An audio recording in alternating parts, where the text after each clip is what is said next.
Candide Voltaire, chapitre 5.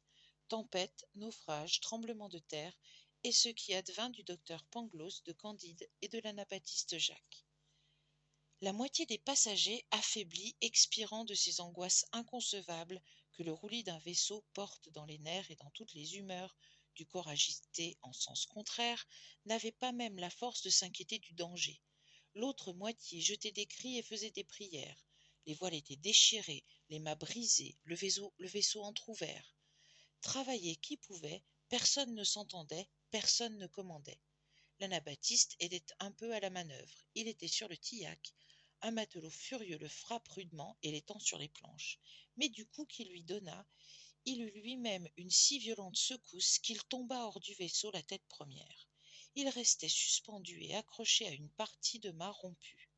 Le bon Jacques court à son secours, l'aide à remonter, et, de l'effort qu'il fit, il est précipité dans la mer, à la vue du matelot, qui le laissa périr, sans daigner seulement le regarder.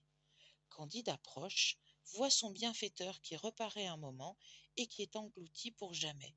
Il veut se jeter après lui dans la mer. Le philosophe Pangloss l'en empêche, en lui prouvant que la rade de Lisbonne avait été formée exprès pour que cet anabaptiste s'y noyât.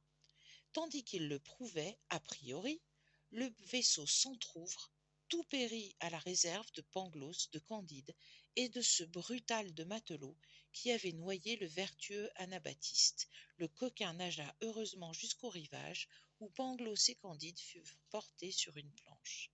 Quand ils furent revenus un peu à eux, ils marchèrent vers Lisbonne. Il leur restait quelque argent, avec lequel ils espéraient se sauver de la faim après avoir échappé à la tempête.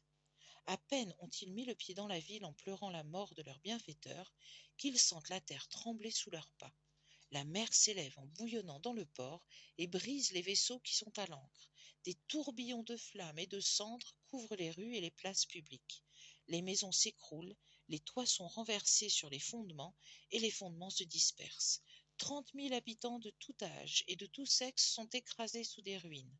Le matelot disait en sifflant et en jurant: il y aura quelque chose à gagner ici. Quelle peut être la raison suffisante de ce phénomène, disait Pangloss. Voici le dernier jour du monde, s'écriait Candide. Le matelot court incontinent au milieu des débris, affronte la mort pour trouver de l'argent, en trouve, s'en empare, s'enivre et, ayant cuvé son vin, achète les faveurs de la première fille de bonne volonté qu'il rencontre sur les ruines des maisons détruites et au milieu des mourants et des morts. Pangloss le tirait cependant par la manche. Mon ami, lui disait-il, ce n'est pas bien. Vous manquez à la raison universelle. Vous prenez mal votre temps. Tête et sang, répondit l'autre. Je suis matelot et né à Batavia. J'ai marché 4 fois sur le crucifix dans 4 voyages au Japon. Tu as bien trouvé ton homme avec ta raison universelle. Quelques éclats de pierre avaient blessé Candide. Il était étendu dans la rue et couvert de débris. Il disait à Pangloss: hélas, procure-moi un peu de vin et d'huile, je me meurs. Ce tremblement de terre n'est pas une chose nouvelle, répondit Pangloss. La ville de Lima éprouva les mêmes secousses en Amérique l'année passée. Les mêmes causes, mêmes effets. Il y a certainement une traînée de soufre sous terre depuis Lima jusqu'à Lisbonne. Rien n'est plus probable, dit Candide, mais pour Dieu un peu d'huile et de vin. Comment probable, répliqua le philosophe. Je soutiens que la chose est démontrée. Candide perdit connaissance et Pangloss lui apporta un peu d'eau d'une fontaine voisine. Le lendemain, ayant trouvé quelques provisions de bouche en se glissant à travers des décombres, ils réparèrent un peu leurs forces. Ensuite, ils travaillèrent comme les autres à soulager les habitants échappés à la mort. Quelques citoyens secourus par eux leur donnèrent un aussi bon dîner qu'on le pouvait dans un tel désastre. Il est vrai que le repas était triste, les convives arrosaient leur pain de leurs larmes. Mais Pangloss les consola en les assurant que les choses ne pouvaient être autrement. Car, dit-il, tout ceci est ce qu'il y a de mieux. Car s'il y a un volcan à Lisbonne, il ne pouvait être ailleurs. Car il est impossible que les choses ne soient pas où elles sont. Car tout est bien.